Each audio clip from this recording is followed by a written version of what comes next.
Good evening, students. My name is Gunjan. I'm MBBS student at AIMS Nagpur. So today we will start chapter number 10 of class 12th biology, microbes in human welfare. We will start with the NCRT exemplar of this particular chapter. Okay.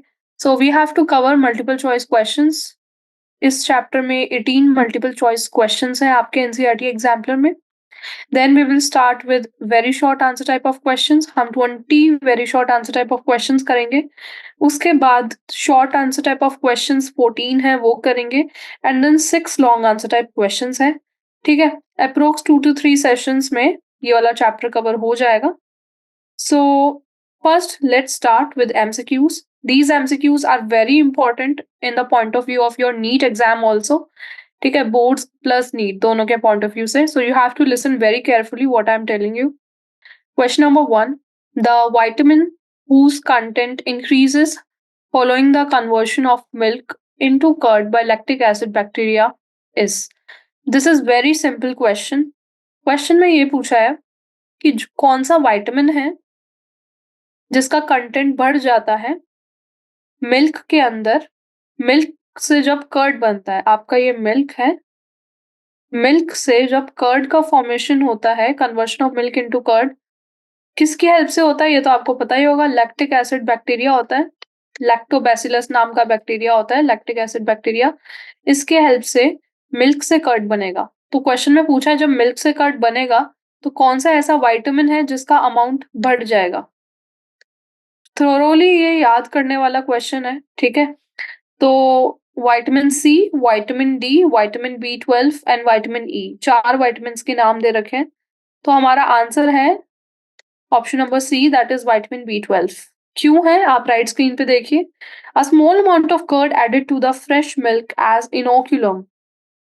जब भी हम milk से curd बनाते हैं तो एक छोटा सा अमाउंट ऑफ कर्ड डाला जाता है मिल्क में एज इनोक्यूलम और starter contains millions of lactic acid bacteria which at suitable temperature multiply, thus converting milk to curd. ठीक है, जब भी मिल्क से कर्ड बनता है, मिल्क से जब भी कर्ड बनता है तो हम एक छोटा सा अमाउंट ऑफ कर्ड डालते हैं जिसके अंदर लैक्टिक एसिड बैक्टीरिया बहुत ज्यादा होता है. तो जब उसको एक सूटेबल टेम्परेचर मिलता है, ठीक है, उस टेम्परेचर पे ये लैक्टिक एसिड बैक्टीरिया डिवाइड होना चालू करता है. ये डिवाइड होना चालू करेगा एंड देन उसके बाद ये मिल्क को कर्ड में बना देगा, जो उसकी मिल्क की न्यूट्रिशनल क्वालिटी को भी अच्छे से एनहांस करेगा और विटामिन B12 को ज़्यादा बढ़ा देगा.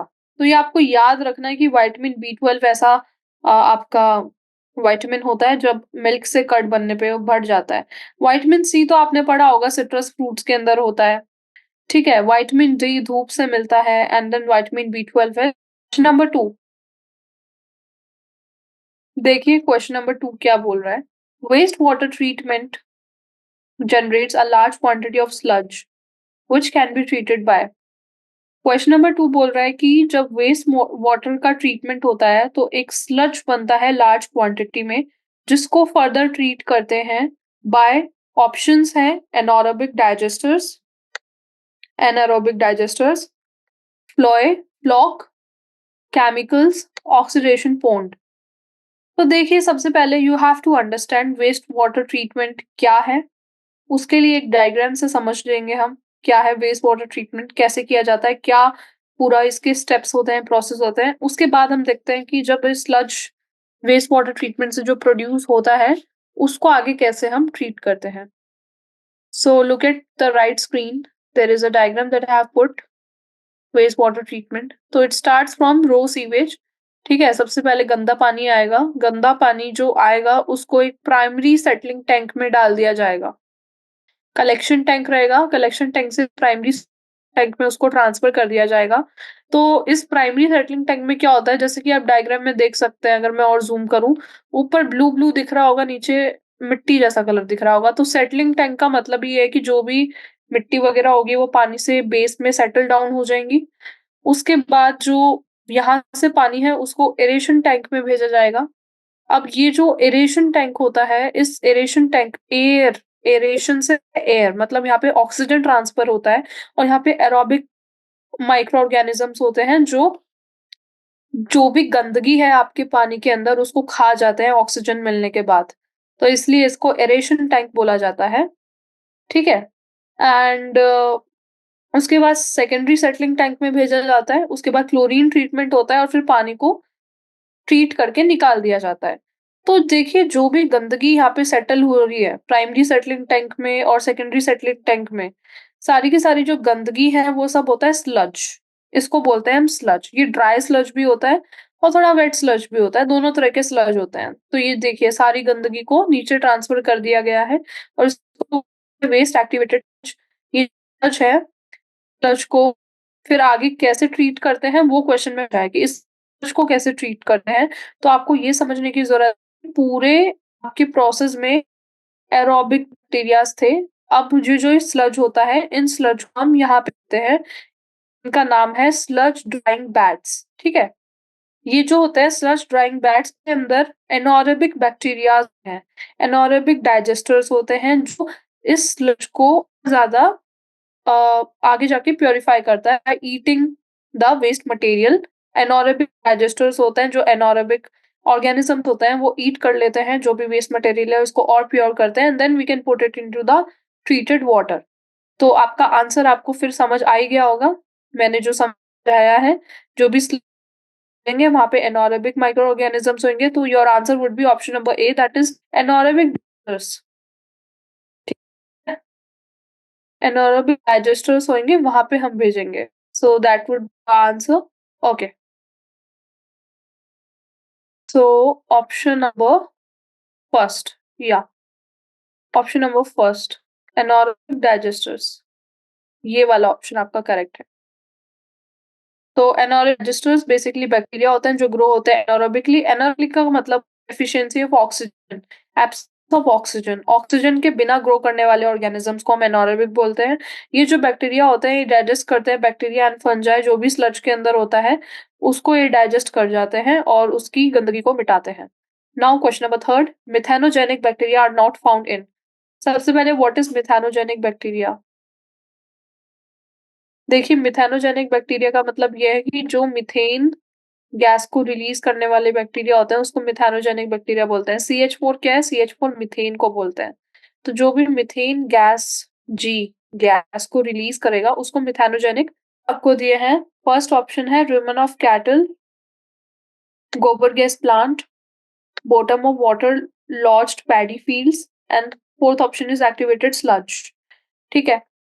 तो सबसे पहले we will see classical aerobic waste water treatment plant, then we will come up to the methanogenic bacteria कहाँ पे होते हैं। तो देखिए जो मिथेनोजेनिक बैक्टीरिया होते हैं उन वो बैक्टीरिया होते हैं जो CH4 मतलब मीथेन गैस को रिलीज करेंगे। अब क्वेश्चन में पूछा है कि ये मिथेनोजेनिक बैक्टीरिया कहाँ पे नहीं होते हैं। मिथेनोजेनिक बैक्टीरिया अगर CH4 को रिलीज कर रहे हैं इसका मतलब ये है कि ये बैक्टीरिया एरोबिक है, ठीक है? ये ऑक्सीजन का यूज करके डाइजेशन कर रहे हैं अपनी बॉडी का, मेटाबॉलिज्म कर रहे हैं ऑक्सीजन को यूज करके, तभी मीथेन गैस प्रोड्यूस होती है जब भी एरोबिक बैक्टीरिया की बात आती है। तो जहाँ पे भी एरोबिक बैक्टीरिया है वहां पे तो मिथेनोजेनिक बैक्टीरिया होंगे, जहाँ पे भी एरोबिक एनवायरनमेंट है मतलब जहाँ पे ऑक्सीजन प्रेजेंट है। लेकिन आप अपने ऑप्शंस में ये दिमाग लगाना, चारों ऑप्शन में जहाँ पे भी आपको ऐसा लगे कि यहाँ पे एरोबिक एनवायरनमेंट नहीं है, ऑक्सीजन नहीं है, वहाँ पे मिथेनोजेनिक बैक्टीरिया भी नहीं पाए जाएँगे। तो पहला है रूमेन ऑफ कैटल, कैटल के रूमेन के अंदर तो ऑक्सीजन होता है, तो ये तो ऑप्शन नहीं है आपका करेक्ट। सेकंड गोबर गैस प्लांट, गोबर गैस प्लांट के अंदर तो मिथेनोजेनिक बैक्टीरिया होते ही हैं, वो तो मीथेन गैस को रिलीज करेंगे। Bottom of water locked paddy fields, water locked paddy fields के अंदर ऑक्सीजन होती है। फील्ड्स एक्टिवेटेड स्लज, देखिए एक्टिवेटेड स्लज ही है जहाँ पे एनोरोबिक एनवायरनमेंट होता है, जहाँ पे ऑक्सीजन नहीं होता है, इसलिए मिथेनोजेनिक बैक्टीरिया एक्टिवेटेड स्लज में नहीं पाए जाएंगे। That's why your correct answer would be option number 4, that is activated sludge. आप अपने राइट साइड में देखिए मैंने लिखा है activated sludge contains aerobic microbes while methanogens are anaerobic, ठीक है? जो मिथेनोजेंस होते हैं वो एनोरोबिक होते हैं और एक्टिवेटेड स्लज के अंदर एरोबिक होते हैं, जहाँ पे ऑक्सीजन की सप्लाई रेस्ट्रिक्ट या फिर लिमिटेड होती है, ठीक है? तो इसलिए आपका आंसर हो गया ऑप्शन नंबर 4th। अब यहाँ पे देखिए classical aerobic waste water treatment का यहाँ पे प्लांट दे रखा है। यहाँ पे देखिए एक्टिवेटेड स्लज भी दिखाया है क्या होता है। तो देखिए जैसे कि पहले बताया था सीवेज का वाटर आएगा, प्राइमरी ट्रीटमेंट होगा, सेटलिंग टैंक में जाएगा, प्राइमरी सेडिमेंटेशन हो गया, यहाँ से वेस्ट निकल गया। फिर सेटल होने के बाद जो भी गंदा पानी होगा उसको हम सेकेंडरी ट्रीटमेंट में भेजेंगे। सेकेंडरी टैंक में भेजने से पहले यहाँ पे ये जो है ये एरेशन टैंक है। ये जो आपको टैंक दिख रहा है, एरेशन टैंक में आपको बबल्स भी दिख रहे होंगे। देखिए ये आपको बबल्स इसलिए दिख रहे हैं क्योंकि यहाँ पे ऑक्सीजन का ट्रांसफर किया गया है, एरोबिक एनवायरनमेंट दिया गया है। तो यहाँ से जो निकलता है ये होता है एक्टिवेटेड स्लज, ठीक है। अब यहाँ से वेस्ट निकल जाएगा एंड फिर उसको सेकेंडरी टैंक में भेजेगा जहाँ पे दोबारा सेपरेशन होगा एंड देन उसको क्लोरीन से ट्रीटमेंट करके यूवी डिसइंफेक्शन करके फाइनल प्रोडक्ट को निकाल दिया जाएगा। तो ये एरेशन टैंक होता है जहाँ पे एक्टिवेटेड स्लज का प्रोडक्शन होता है सेकेंडरी ट्रीटमेंट के जरिए। और यहाँ पे एरोबिक ऑर्गेनिजम्स होते हैं, एओ का मतलब है एरोबिक ऑर्गेनिजम्स, ठीक है। तो मिथेनोजेनिक बैक्टीरिया जो होते हैं वो एनारोबिक होते हैं, ठीक है। ये समझ लीजिए फाइनल आंसर मैं बता रही हूँ, एनारोबिक होते हैं, उनको O2 सप्लाई नहीं चाहिए। और एक्टिवेटेड स्लज के अंदर O2 सप्लाई होता है, बाकी जो है रुमेन ऑफ कैटल वहाँ पे ऑक्सीजन नहीं है, गोबर गैस प्लांट में नहीं है, इसलिए activated sludge would be your right answer. Now question number 4th, match the following list of bacteria and their commercially important products. आपको ये फर्स्ट जो कॉलम दिया है उसमें बैक्टीरिया का नाम दिया है, सेकंड कॉलम में आपको जो बैक्टीरिया प्रोड्यूस करते हैं उन प्रोडक्ट्स का नाम दिया है। तो पहला बैक्टीरिया है जिसका नाम है एस्परजिलस नाइगर। तो पूछा है एस्परजिलस नाइगर आपका क्या बनाता है, ठीक है। आपको मैच करना है अपने आंसर्स। तो आपको पूछा है एस्परजिलस नाइगर क्या है और क्या बनाता है। सबसे पहली बात तो जो क्वेश्चन है ये थोड़ा सा गड़बड़ है इस क्वेश्चन में। एस्परजिलस नाइगर बैक्टीरिया नहीं है, फंगस है। अगर आपने अच्छे से 11th क्लास का चैप्टर पढ़ा होगा लिविंग ऑर्गेनिजम्स, तो वहां पे आपने पढ़ा होगा फंजाई, प्रोटिस्टा, मोनेरा, बैक्टीरिया सब। तो Aspergillus is not bacteria, it's a fungus. Question के अंदर गड़बड़ है, क्वेश्चन में लिखा है बैक्टीरिया, भूल जाओ, थोड़ा सा गड़बड़ हो गया। Aspergillus Niger is the fungus and what it produce citric acid. ये याद करना है आपको, सिट्रिक एसिड बनाता है ये। देन एसिटोबैक्टर एसिटाई, हाँ, एसिटोबैक्टर एसिटाई बैक्टीरिया है, ये तो फंगस है। एफ लिख देती हूँ मैं यहाँ पे, ये तो बैक्टीरिया ही है। एंड जैसा कि नाम में दे रखा है एसिटोबैक्टर एसिटाई, नाम से ही पता चल रहा है एसिटाई से एसिटिक एसिड, तो ये बनाएगा आपका acetic acid. Now clostridium butylicum, नाम से ही पता चल रहा है ब्यूटाइलिकम बैक्टीरिया है, ये ब्यूटारिक एसिड बनाएगा, ब्यूटाइलिकम से ब्यूटारिक एसिड, ठीक है। एंड नाउ लैक्टोबैसिलस, लैक्टोबैसिलस के नाम से ही पता चल रहा है लैक्टो से लैक्टिक एसिड, तो ये बनाएगा लैक्टिक एसिड। तो आपका करेक्ट सीक्वेंस है 4, थर्ड उल्टा जा रहा है पूरा, सेकंड एंड 1। तो ऑप्शन देखिए कहाँ पे है, ये लास्ट सी ऑप्शन में दे रखा है, 4th, 3rd, 2nd, 1, सी आपका करेक्ट आंसर होगा। चलिए अब क्वेश्चन नंबर 5 पे आते हैं। ये तो याद करने वाला ही क्वेश्चन था, इसमें समझने का कुछ नहीं था। क्वेश्चन नंबर 5 भी मैच द फॉलोइंग है। इसके अंदर बोला है कि ए कॉलम में बायो एक्टिव सब्सटेंस दिए हैं एंड बी कॉलम में रोल दिया है, और आपसे पूछा है कि ये जो बायो एक्टिव सब्सटेंस है ये क्या करेंगे। तो पहला दिया है स्टैटिन। स्टैटिन का मतलब होता है किसी चीज को रोक देना, स्टैटिक। स्टैटिक वर्ड आपने सुना होगा, स्टैटिक वर्ड।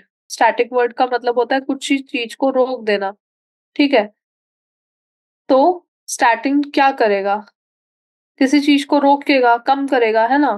तो फर्स्ट है रिमूवल ऑफ ऑयल स्टेन्स, नहीं। रिमूवल ऑफ फ्लोट्स, नहीं। Lowering of blood cholesterol, yes. कम करेगा, स्टैटिक। रोकेगा, लो करेगा ब्लड कोलेस्ट्रॉल को। ऐसे आप याद रख सकते हो स्टैटिन का फंक्शन। तो that is option number C would be right, lowering of blood cholesterol for statin.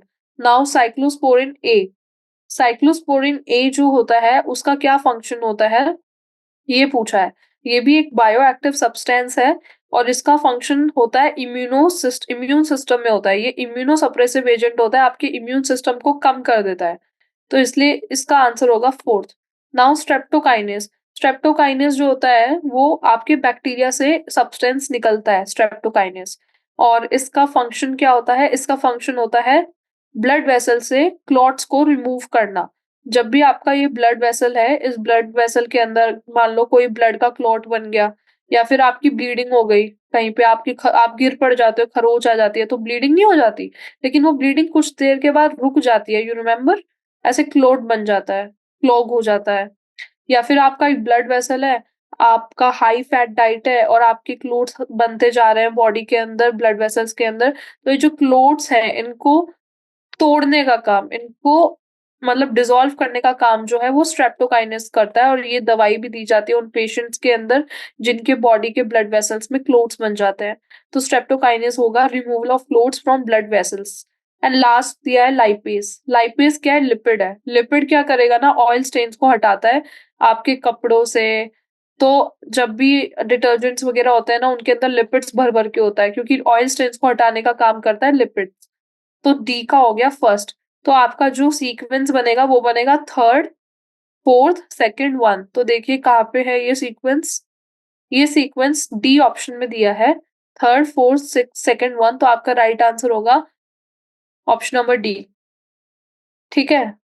तो थोड़ा-सा एक्सप्लेनेशन मैंने यहाँ पे दिया है। तो लाइपेज जो है वो डिटर्जेंट्स के अंदर काम आता है, जैसा कि मैंने बताया, ऑयल स्टेन को हटाएँगे। स्ट्रेप्टोकाइनेज जो होते हैं वो बैक्टीरिया स्ट्रेप्टोकोकस से निकलते हैं। क्लोट बस्टर भी इनको बोलते हैं। ये ब्लड वेसल से क्लोट्स को रिमूव करते हैं।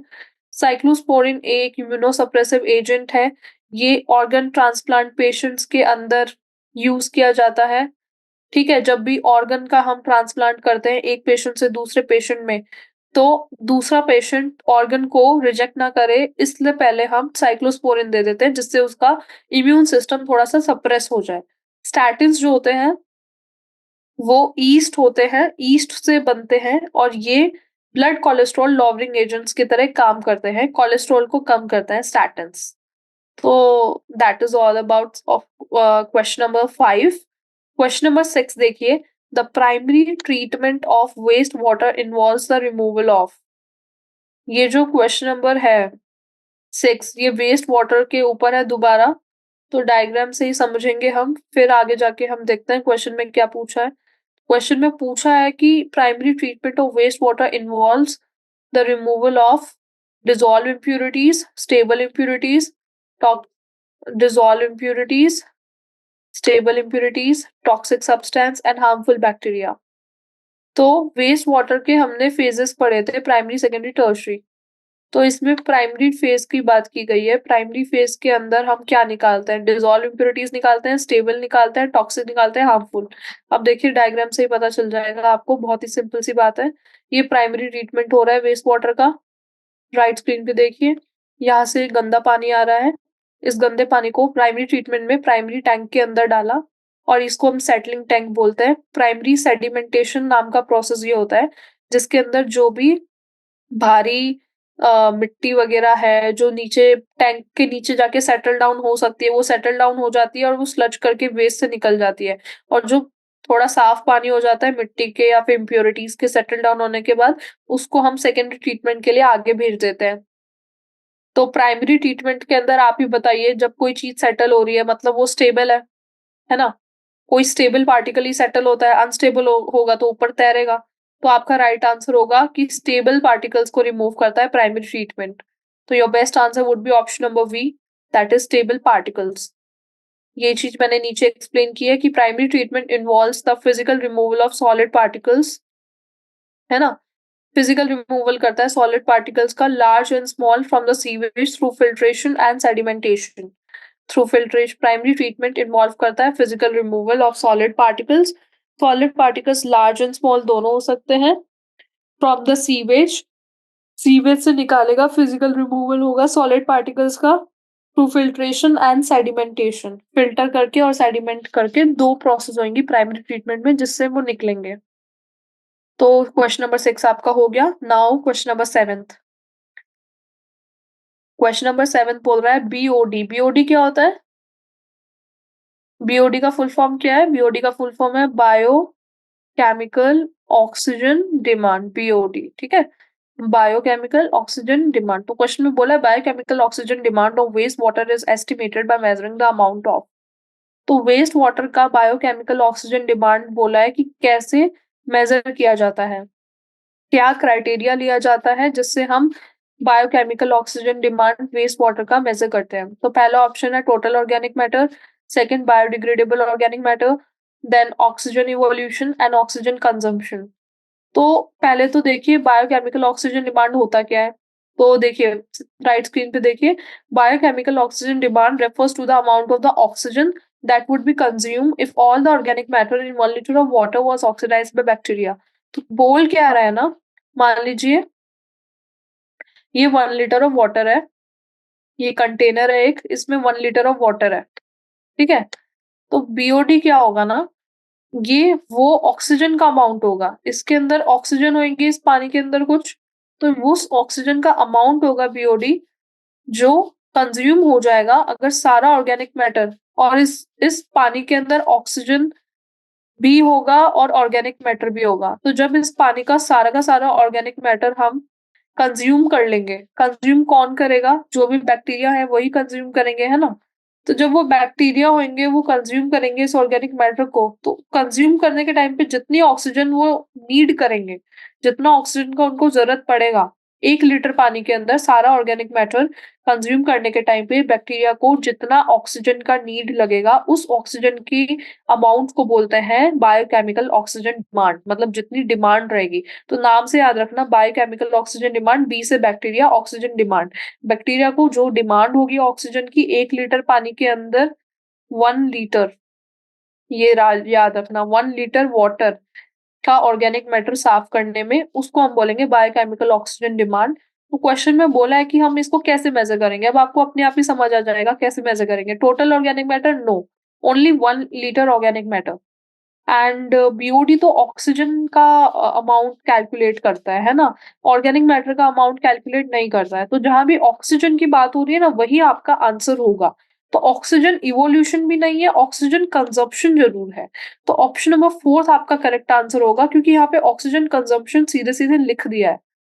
तो ये मेज़रमेंट होता है amount of oxygen consumption. Question में पूछा ही ये था कि अमाउंट क्या होता है? अमाउंट ऑफ ऑक्सीजन कंजम्पशन ही आपका बीओडी होता है। Now question number 8, which one of the following alcoholic drinks is produced without distillation? तो इसमें बोल रहा है कि कौन सा अल्कोहलिक ड्रिंक है जो डिस्टिलेशन के बिना प्रोड्यूस होता है। आपको ऑप्शंस दिए वाइन, विस्की, रम, ब्रांडी, ठीक है? तो सारे जो अल्कोहल्स यहाँ पे दिए हैं ना, उन सबका अलग-अलग तरीका होता है प्रोड्यूस करने का, ठीक है? कुछ प्रोडक्शन के अंदर डिस्टिलेशन किया जाता है, कुछ के अंदर नहीं किया जाता है। लेकिन एक बात क्लियर है, जिस चीज़ के अंदर डिस्टिलेशन कर दिया जाएगा, उसमें अल्कोहल का जो कॉन्सन्ट्रेशन है ना, वो बढ़ जाएगा। हाई कॉन्सन्ट्रेशन ऑफ अल्कोहल वाली जो ड्रिंक्स होती हैं, ठीक है? हाई अल्कोहल परसेंटेज वाली जो ड्रिंक्स होती हैं, परसेंटेज में हम कैलकुलेट करते हैं यहाँ पे इसके कॉन्सन्ट्रेशन को, वो सारी ड्रिंक्स के अंदर डिस्टिलेशन होता है। तो वाइन के अंदर इतना हाई, सबसे कम परसेंटेज यहाँ पे वाइन का ही होता है, वाइन का और बियर का भी। इन दोनों ड्रिंक्स के अंदर अल्कोहल परसेंटेज सबसे कम होता है, मतलब इनके अंदर डिस्टिलेशन प्रोसेस नहीं होता है, इसलिए क्वेश्चन में बोला है विदाउट डिस्टिलेशन। तो आंसर तो आपका तय है कि वाइन ही होगा। बाकी विस्की, रम, ब्रांडी सबके अंदर ना अल्कोहल का परसेंटेज हाई होता है। तो परसेंटेज अल्कोहल का हाई है, मतलब यहाँ पे डिस्टिलेशन हो रहा है। तो your right answer would be option number 1, that is wine. And या wine would be your right answer in this particular question. Wine ही होगा आपका राइट आंसर, ठीक है? Option number A.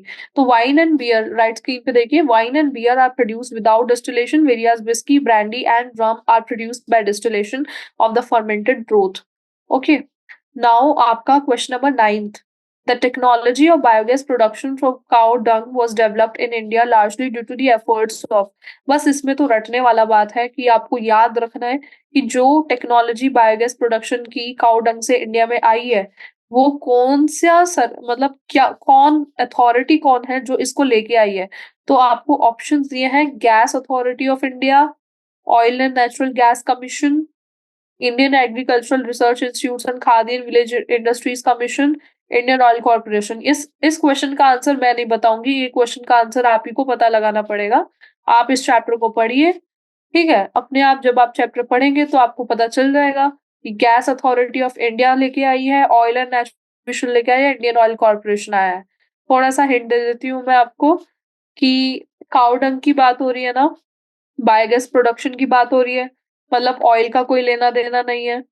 Oil and natural gas पहले ही cut गया। फिर काऊ डंग किससे रिलेटेड है? एग्रीकल्चर से रिलेटेड है। तो अब आपको पता चल ही गया होगा कि आंसर क्या है, ठीक है। आप बस ये समझिए कि कैसे काऊ डंग से बायोगैस प्रोडक्शन होता है।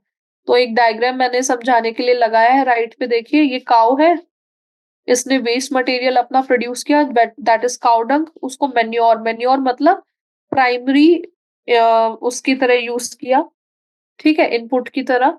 उसको हमने बायोगैस जनरेटर में डाल दिया। ये बायोगैस जनरेटर है। काऊ डंग यहाँ पे गया और इसने बायोगैस बनाना चालू कर दिया। बायोगैस आपकी होती है मीथेन। और ये किसकी हेल्प से बनती है? एनारोबिक ऑर्गेनिजम्स की हेल्प से बनती है। तो यहाँ पे लिखा है एनारोबिक डिकम्पोजिशन रिलीजेस मीथेन। ये जो मीथेन है ये कुकिंग, हीटिंग, इलेक्ट्रिसिटी इनमें काम आ जाता है। ये छोटा-सा डायग्राम है दिखाने के लिए कि मीथेन एक घर में काम आ रहा है। और फिर मीथेन जब काम आता है इलेक्ट्रिसिटी प्रोड्यूस करने में या हीट प्रोड्यूस करने में, उसका काम होने के बाद, यूटिलाइज़ेशन होने के बाद कार्बन डाइऑक्साइड रिलीज़ होती है जो वापस एनवायरनमेंट में छोड़ दिया जाता है। और फिर प्लांट उस कार्बन डाइऑक्साइड को यूज़ कर लेता है फॉर इट्स फोटोसिंथेसिस। तो ऐसे पूरा साइकिल होता है बायोगैस प्रोडक्शन का। और आंसर ठीक है, मैं बता ही दी हूँ। अब Indian agricultural research institute and Khadi and village industries commission, option number C, is the authority who brought this particular technology in India. Question number 10th, the free living fungus trichoderma can be used for. इसमें लिखा है fungus के बारे में पूछा है। Trichoderma नाम का जो फंगस है वो किस काम का है, ये पूछा है।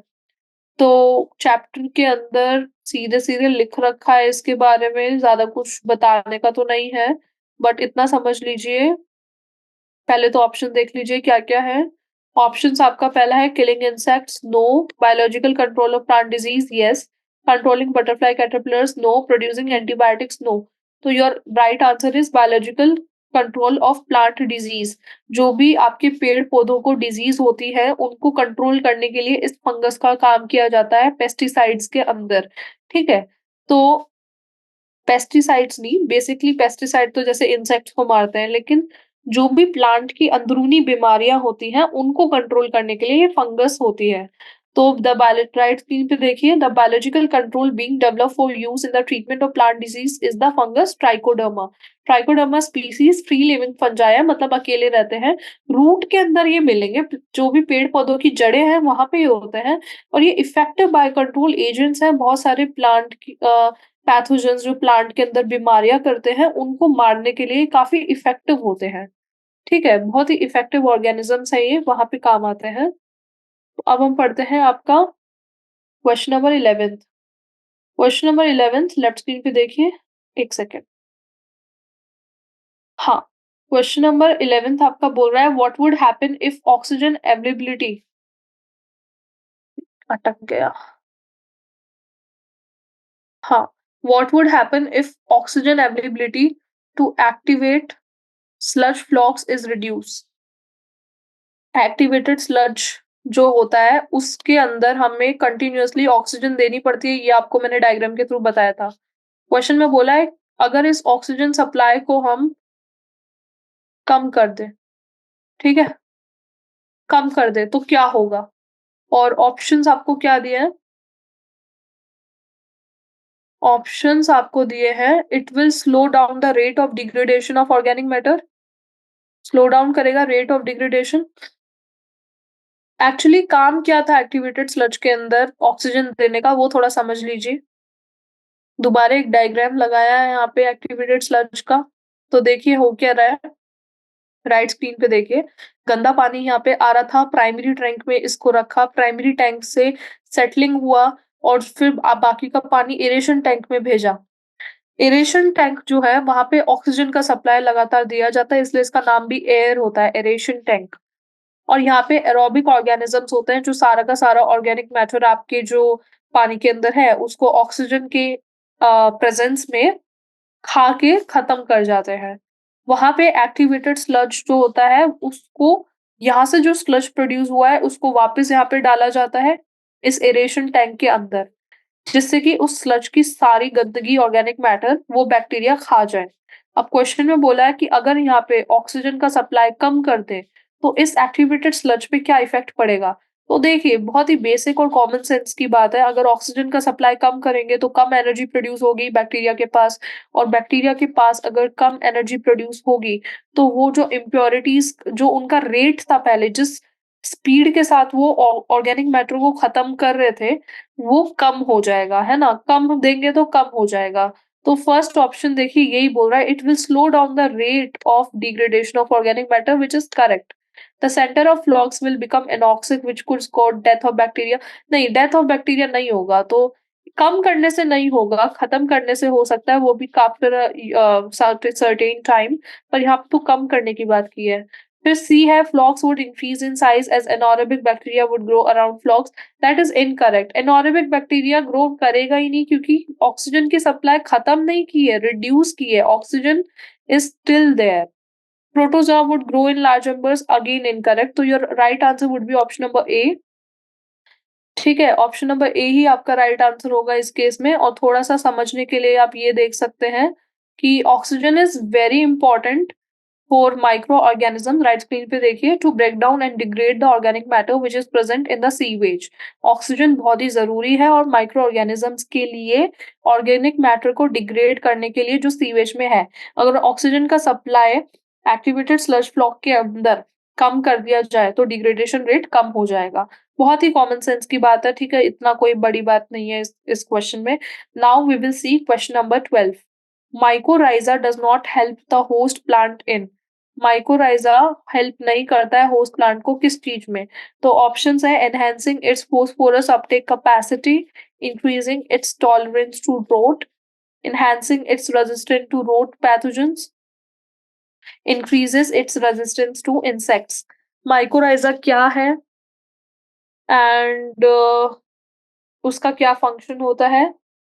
You have to understand this first. ठीक है, तो देखिए, माइक्रोराइजा जो होता है ना, वो एक फंगस होता है। माइक्रोराइजा क्या होता है? ये एक फंगस होता है, लेकिन ये ऐसा वैसा फंगस नहीं है। इसको हम सिम्बायोटिक फंगस बोलते हैं। क्यों? क्योंकि ये प्लांट के साथ, ये प्लांट है, प्लांट के साथ ये एक सिम्बायोटिक रिलेशनशिप में रहता है। ये प्लांट है।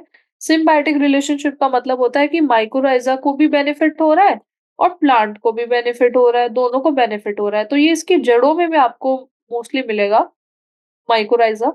दोनों साथ में रहते हैं, एक ही घर में रहते हैं, दोनों को फायदा हो रहा है एक दूसरे से।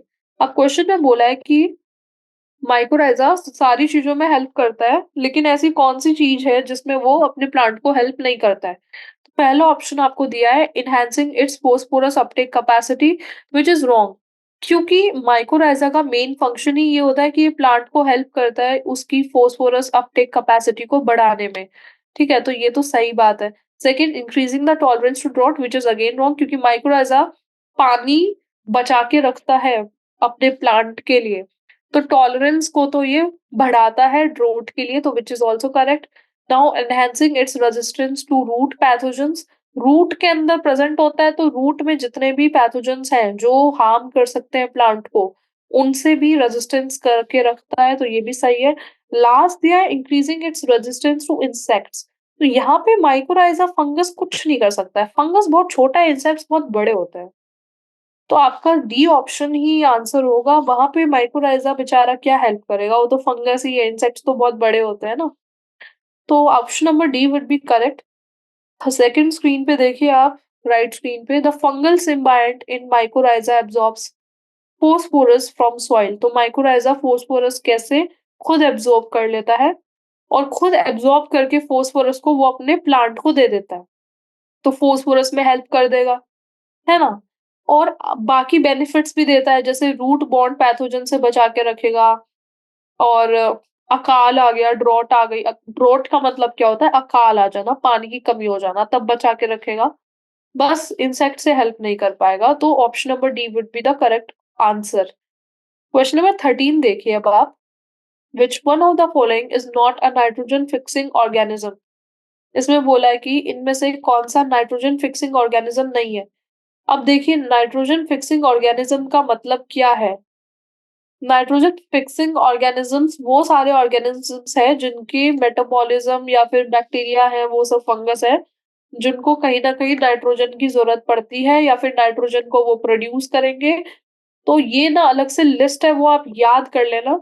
लिस्ट के अंदर एनाबेना, नॉस्टॉक, एज़ोटोबैक्टर एक साथ याद कर लो। ये तीनों के तीनों ना नाइट्रोजन को यूज़ करते हैं। Anabaena, nostoc, Azotobacter. कौन यूज़ नहीं करता है? सूडोमोनास। सूडोमोनास क्या है? मीथेन प्रोड्यूसिंग है। इसका कोई लेना-देना नहीं है नाइट्रोजन से, ये मीथेन प्रोड्यूसिंग है। ठीक है, मिथेनोबैक्टर है ये। तो ये तो आप याद कर लेना। Azotobacter can fix atmospheric nitrogen while free living in the soil. Anabaena and Nostoc are cyanobacteria which can fix atmospheric nitrogen. इन तीनों के बारे में राइट स्क्रीन पे लिख दिया। Now question number 14 is very interesting question, ध्यान से देखिए। क्वेश्चन नंबर 14 में बोला है big holes in Swiss cheese are made up by. क्या है स्विस चीज? सबको पता होना चाहिए ये स्विस चीज है। राइट स्क्रीन पे देख लीजिए, बड़ा सा चीज का स्लाइस मैंने यहाँ पे लगाया है। आपने कहीं तो ये देखी होगी, याद करिए। बचपन से आप देखते आए हैं स्विस चीज। बड़ा सा चीज होता है और उसके अंदर छेद होते हैं, और बचपन से आप देखते आए हैं। टॉम एंड जेरी में सबने देखा है स्विस चीज। जो जेरी होता है वो, उसको चीज बहुत पसंद है, स्विस चीज, और वो चुराता है टॉम से, ठीक है। तो ये होती है स्विस चीज। अब स्विस चीज का भी ना साइंस है। क्या बायोलॉजी है, क्या साइंस है? इसमें ये पूछा है कि स्विस चीज के अंदर जो छेद होते हैं ना बड़े बड़े, जैसे आपको ये बड़े बड़े होल्स दिख रहे हैं, ये होल्स कैसे बन जाते हैं? आप साइंस के स्टूडेंट हो, आपको ये पता होगा कि छेद जब भी किसी मैटर में बनेगा, मतलब वहां पे गैस की बात आएगी। ठीक है, साइंस के स्टूडेंट है तो इतना तो आपको पता होना ही चाहिए कि गैस कुछ ना कुछ यहाँ से निकल रही है, जो छेद के जरिए बाहर आ रही है और छेद बन रहे हैं। तो ऑप्शंस में मशीन तो करेक्ट नहीं है, मशीन तो गलत हो गया। सेकंड ऑप्शन है bacterium that produces methane gas. अब गैस प्रोड्यूस हो रही है, पर कौन सी हो रही है ये आपको याद करना है। थर्ड ऑप्शन है a bacterium producing a large amount of carbon dioxide, and fourth option है fungus that releases a lot of gases during its metabolic activities। Fungus की तो बात नहीं है, स्विस चीज तो बैक्टीरिया की हेल्प से बनता है। कौन सा गैस है ये याद रख लेना, CO2 गैस है। ठीक है, ये याद रख लेना। CO2 गैस रिलीज करते हैं बहुत ज्यादा अमाउंट में, तब जाके स्विस चीज बनता है। ऑप्शन नंबर सी आपका करेक्ट है। और बैक्टीरिया का नाम है प्रोपियोनी बैक्टीरियम शर्मनाए। क्या नाम है? याद रख लो नाम। Propionibacterium P, shermanii S. Propionibacterium shermanii. तो सेकंड स्क्रीन पे देखिए, चीज के ऊपर मैंने लिखा है the large holes in Swiss cheese are due to production of a large amount of CO2 by a bacterium named Propionibacterium shermanii. Now question number 15। Question number 15 क्या बोल रहा है? The residue left after methane production from cattle dung is. यहाँ पे cattle डंग biogas production की बात आई है। ठीक है, बायोगैस क्या है? मीथेन गैस है। तो देखिए डायग्राम देखिए, ये कैटल डंग यहाँ से आ रहा है मैन्योर के अंदर। ठीक है, अब ये बोला है कि यहाँ पे तो काउ डंग आ गया बायोगैस जनरेटर में, मीथेन गैस भी प्रोड्यूस हो गई, लेकिन कुछ तो रेजिड्यू बच जाएगा ना इसके अंदर काउ डंग का। यहाँ से मीथेन गैस प्रोड्यूस होके अपना काम कर देगी, CO2 बन के वापस आ जाएगी, लेकिन सारा डंग तो नहीं हो जाएगा यूज, कुछ डंग बच जाएगा, रेसिड्यू है ना, गैस के प्रोडक्शन के बाद। तो बोला है कि उस रेसिड्यू लेफ्ट ओवर का क्या होता है? क्या उसको जला दिया जाता है? फर्स्ट ऑप्शन पे लिखा है बर्ट। क्या उसको लैंड के अंदर गड्ढा खोद के बंद कर दिया जाता है, मतलब जमीन के अंदर दफना दिया जाता है गड्ढा खोल के? क्या उसको दोबारा यूज करते हैं? यूज एज अ मैन्योर का मतलब है दोबारा यूज करना। एंड क्या इसको सिविल कंस्ट्रक्शन में यूज किया जाता है? तो देखो, कर तो तीनों चीज सकते हैं, पर बेटर क्या है करना, वो है सी।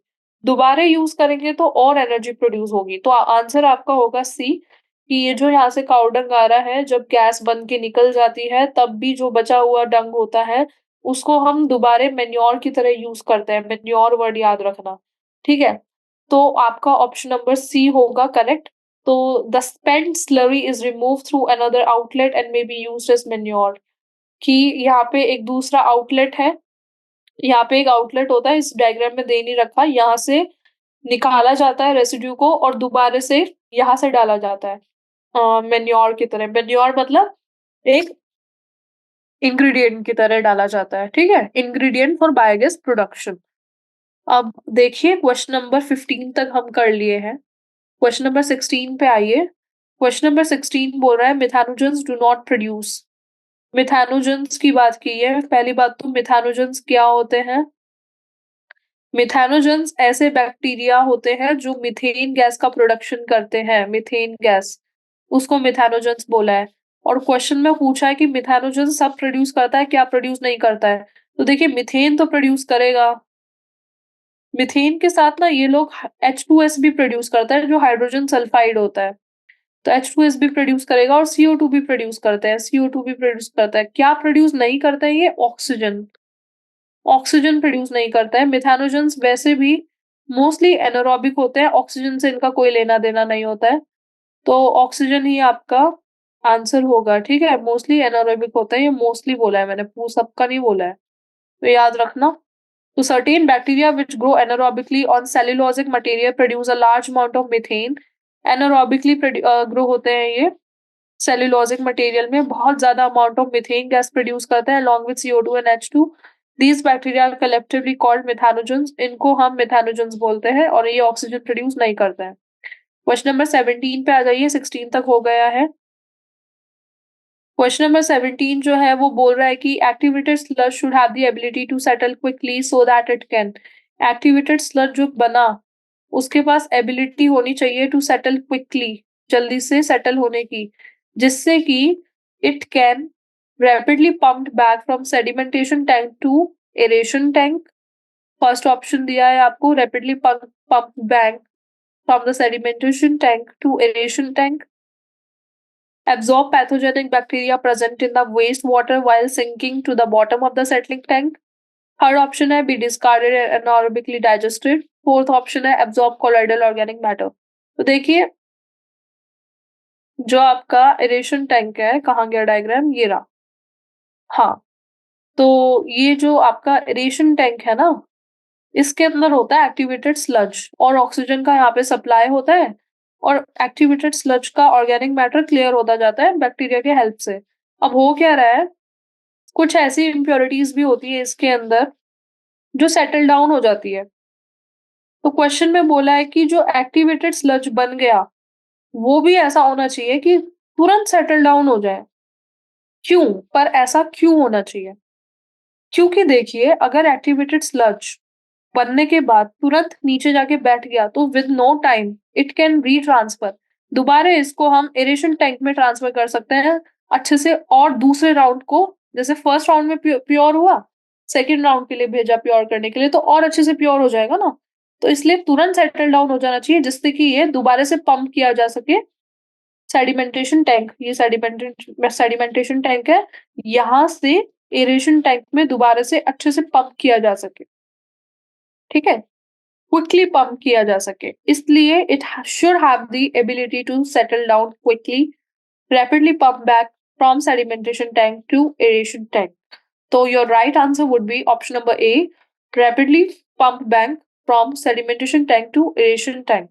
अब इसका थोड़ा सा एक्सप्लेनेशन भी समझ लीजिए, थोड़ा सा तो मैंने लिखा है इसके बारे में भी। तो a small part, ये देखिए, a small part of the activated sludge is pumped back into the aeration tank to serve as the inoculum. थोड़ा सा activated sludge का part एरेशन टैंक में भेजा जाता है इनोकुलम की तरह यूज करने के लिए। इनोकुलम क्या होता है? इनोक्यूलम, ये याद रखो, इनोकुलम क्या होता है? इनोकुलम भी एक तरह से इंग्रेडिएंट का काम करता है। आईएन से इनोकुलम, आईएन से इंग्रेडिएंट, जिससे जो ऑर्गेनिजम्स होते हैं वो एक्टिवेट हो जाते हैं, एरोबिक ऑर्गेनिजम्स, और काम अपनी पूरी रफ्तार से चालू कर देते हैं करना। तो remaining major part of the sludge is pumped into large tanks called anaerobic sludge registers. और जो बचा कुचा एक्टिवेटेड स्लज है ना, जो दूसरे राउंड के बाद भी क्लियर नहीं हुआ है, उसको फिर हम भेजते हैं एनारोबिक एनारोबिक्स डाइजेस्टर्स के अंदर, ठीक है? वहाँ पे जाके वो पूरा क्लियर हो जाता है। तो ये आपको याद रखना है। नाउ हम लास्ट क्वेश्चन पे आ गए हैं एमसीक्यूज के, ठीक है? अब we are done with till question number 17, now it's last question. Match the items in column A and column B. Match the following है, अगेन वेरी सिंपल, ठीक है। अब आपको इसके अंदर कॉलम ए के अंदर कुछ ऑर्गेनिजम्स दिए हैं, कुछ पार्ट दिए हैं, उनको मैच करना है आपको कॉलम बी से। दोनों में कुछ-कुछ तो दिया है। फर्स्ट है लेडी बर्ड। लेडी बर्ड क्या है? लेडी बर्ड एक बर्ड का नाम है, ठीक है। लेडी बर्ड का क्या फंक्शन है वो पूछा है। तो लेडी बर्ड किसको बोलते हैं? लेडी बर्ड मेथानोबैक्टीरियम को बोलेंगे। Lady bird is not the bird, mind me. Lady bird एक इंसेक्ट का नाम है, तो किसका नाम है? एफाइड्स का नाम है। ऑप्शन नंबर सी, ये याद रखना है। माइकोराइज़ा एक फंगस है, बताया था प्लांट के साथ सिम्बायोटिक रिलेशनशिप में रहता है, ठीक है? तो कौन से प्लांट के साथ रहता है? ग्लोमस प्लांट के साथ रहता है। फोर्थ, बायोलॉजिकल कंट्रोल कौन करता है? ट्राइकोडर्मा करता है या फिर मिथाइनोबैक्टीरियम करता है? ऑफ कोर्स ट्राइकोडर्मा नाम का फंगस होता है जो biological control of plant disease करता है, ये भी ऊपर पढ़ा था। बायोगैस कौन प्रोड्यूस करता है? मीथेन प्रोड्यूसिंग बैक्टीरिया प्रोड्यूस करते हैं, तो ऑप्शन नंबर फर्स्ट मिथाइनोबैक्टीरियम। तो आपका सीक्वेंस बनेगा 4 सेकंड 4 थर्ड सेकंड 1।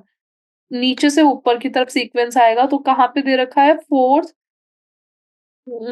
नहीं, सीक्वेंस आपका फर्स्ट लेडी बर्ड का 3rd था, not 4th। I am sorry, my mistake.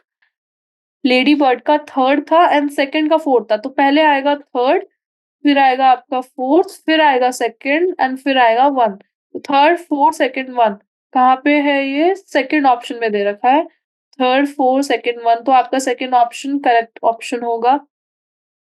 तो देखिए, lady bird and dragonflies are useful to get rid of aphids and mosquitoes, ठीक है। एफाइड्स नाम के जो छोटे छोटे इंसेक्ट्स होते हैं उनसे लेडी बर्ड हेल्प करता है to get rid of. Many members of the genus glomus form mycorrhiza. A biological control being developed for use in the treatment of plant disease is the fungus Trichoderma. Methanogens bacterium produce biogas। ये तो पता ही है कि मेथानोजेंस नाम का जो bacteria होगा वो बायोगैस को प्रोड्यूस करेगा, ठीक है। That we already know. तो now students, we are done with MCQs, ठीक है। अब हम very short answer type of questions देखते हैं, जितना टाइम बचा है उसमें। तो फर्स्ट जो क्वेश्चन है वो है, why does Swiss cheese have big holes? Again Swiss cheese का diagram, you remember Tom and Jerry, उसमें स्विस चीज रहता था। तो ये वाला क्वेश्चन ऊपर सेम आया था, I will show you here. यहाँ पे भी यही पूछा था कि स्विस चीज के जो बड़े बड़े होल्स होते हैं वो कैसे बनते हैं। तो हमने एक बैक्टीरिया का नाम लिया था जो CO2 को प्रोड्यूस करता है। बैक्टीरिया का नाम था प्रोपियोनिबैक्टीरियम शर्मनाई। वही आप लिख के आना, एक छोटा सा स्विस चीज का क्यूट सा डायग्राम बना देना। You can write, a bacteria called Propionibacterium shermanii produce a large amount of carbon dioxide during fermentation. This is the reason for big holes and Swiss cheese, ठीक है। Fermentation के दौरान ये जो बैक्टीरिया होता है ये बड़े-बड़े होल्स बना देता है। तो इस वजह से आपका स्विस चीज़ जो होता है उनके अंदर बड़े-बड़े होल्स हो जाते हैं। तो that is the reason for your Swiss cheese. Now question number 2, what are fermenters? अब यहाँ पे फर्मेंटेशन की बात आई थी कि प्रोपियोनिक बैक्टीरियम जो होता है वो कार्बन डाइऑक्साइड को प्रोड्यूस करता है ड्यूरिंग फर्मेंटेशन। तो this is the reason for big holes. तो फर्मेंटेशन क्या है और फर्मेंटर्स कौन होते हैं? तो फर्मेंटर्स क्या है? Very large vessel which are used for industrial scale fermentation is called fermenters. Fermentation का मतलब you have to understand first, उसके बाद फर्मेंटर्स तो वही हैं जो फर्मेंटेशन करते हैं, ठीक है। तो फर्मेंटेशन क्या होता है? फर्मेंटेशन एक ऐसा केमिकल चेंज है जिसके अंदर खाना या फिर पानी ईस्ट और बैक्टीरिया की हेल्प से बबल्स वगैरह बना लेता है। और अल्कोहल, बेसिकली अल्कोहल जब बनता है तो उस प्रोसेस को हम बोलते हैं फर्मेंटेशन ऑफ शुगर्स। हम शुगर का फर्मेंटेशन करते हैं जिससे अल्कोहल रिलीज होता है, ठीक है। और ये किसकी हेल्प से होता है? ये ईस्ट या फिर बैक्टीरिया की हेल्प से होगा। ईस्ट या फिर बैक्टीरिया की हेल्प से होगा कि शुगर अल्कोहल बनाएगा। Alcohol, alcohol, okay. तो इनको हम फर्मेंटेशन बोलेंगे। तो बड़े-बड़े ना वेसल्स होते हैं जो फर्मेंटेशन करते हैं, बड़े-बड़े वेसल के अंदर ये सब होता है। तो इन वेसल्स का नाम होता है फर्मेंटर्स। तो वेरी शॉर्ट है तो वन लाइन आंसर ही होगा, तो this answer is correct. Very large vessels which are used for industrial scale fermentations are called fermenters. Okay. Now, question number third, name a microbe used for statin production. How do statin lower medical blood cholesterol level? Statins हमने ऊपर भी पढ़े थे. Statins क्या होता है? ये आपकी ब्लड वेसल्स होती है. ब्लड वेसल्स के अंदर जो भी आपके ब्लड के क्लॉट बनते हैं, उनको डिसॉल्व करने के लिए स्टैटिन्स हेल्प करते हैं. स्टैटिन्स आते हैं और इन ब्लड क्लॉट्स को डिसॉल्व कर देते हैं, तोड़ देते हैं. इनको हम स्टैटिन्स बोलते हैं. तो स्टैटिन्स जो होते हैं ना, वो एक क्या होता है, एक ईस्ट होता है, जो इन स्टैटिन्स को बनाता है. उस ईस्ट का नाम होता है मोनस्कस परफ्यूरियस. आप राइट स्क्रीन पे देख सकते हैं, मैंने नाम लिखा है, रेड कलर से अंडरलाइन है. मोनस्कस परफ्यूरियस, ये नाम याद रख लेना. ये कमर्शियल प्रोडक्शन ऑफ स्टैटिन में हेल्प करता है. ये स्टेन नहीं है, ये स्टैटिन है, ठीक है? Commercial production of statin, Monascus purpureus. Statin competitively inhibit the enzyme responsible for cholesterol formation. तो स्टैटिन कैसे ब्लड क्लॉट्स और ब्लड कोलेस्ट्रॉल के लेवल्स को कम कैसे करता है स्टैटिन? ये स्ट्रेप्टोकाइनेस का काम था, आई एम सॉरी. ये जो ब्लड वेसल्स के अंदर ब्लड क्लॉट्स को डिसॉल्व कर रहे थे ना, ये स्टैटिन्स नहीं करते, ये स्ट्रेप्टोकाइनेस करते हैं. मेरा थोड़ा-सा स्लिप ऑफ टंग हो गया है. This is a work of streptokinase, not statins. Statins का काम क्या होता है ना, जो ये स्टैटिन्स होते हैं, ये ब्लड कोलेस्ट्रॉल के लेवल्स को कम करते हैं, लिखा भी है. तो क्वेश्चन में पूछा है कि कैसे, हाउ? कैसे करते हैं? कुछ एंजाइम्स होते हैं जो कोलेस्ट्रॉल को बनाते हैं, उन एंजाइम को ये इनहिबिट कर देते हैं और इसी वजह से ब्लड पे जो कोलेस्ट्रॉल के लेवल होते हैं, वो स्टैटिन्स कम कर देता है, उन एंजाइम्स को इनहिबिट करके. और कौन-सा ईस्ट है जो स्टैटिन बनाता है? वो है मोनस्कस परफ्यूरियस. ये आप याद रख लेना. So, okay, students, now this is it for today. I guess we have done a lot of questions today. Okay, 21, 22 questions we are done today. So, next, rest of the questions we will discuss in our next session. Thank you so much.